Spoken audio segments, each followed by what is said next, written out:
Hello দোস্ত, তোমরা সবাই কেমন আছো? আশা করি সবাই ভালো আছো। আমি তোমাদের প্রিয় ভাদিল পাওয়ার ফ্রম আলিপুরদুয়ার।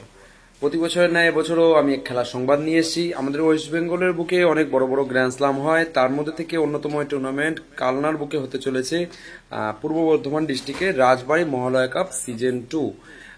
এবছর আকর্ষণ হিসেবে অনেক কিছু থাকছে। 30,000 টাকা প্রাইজ, সাথে সুদৃশ্য উইনিং পুরস্কার, এবং রানার্স আপের জন্য থাকছে 20,000 টাকা ক্যাশ এবং তার সাথে সুদৃশ্য পুরস্কার। এই টুর্নামেন্ট অর্গানাইজ করছে মা আনন্দময়ী ক্রিকেট ক্লাব, এবং আমি আসছি এই টুর্নামেন্ট খেলতে এবছর। তোমরা সবাই আশীর্বাদ করবে যাতে আমরা ভালো খেলতে পারি। আর সকলে মাঠে আসবে। যারা না আসতে পারবে তারা সুপার ডিজিটাল লাইভের মাধ্যমে খেলা ইউটিউবে দেখতে পাবেন, এবং সবার আসার জন্য অনুরোধ করছি। এবং ভালো খেলা, সবাই খেলাকে উপভোগ করো, গ্র্যান্ড সাকসেস করে তোলো। ধন্যবাদ, আবার তোমাদের সাথে দেখা হবে।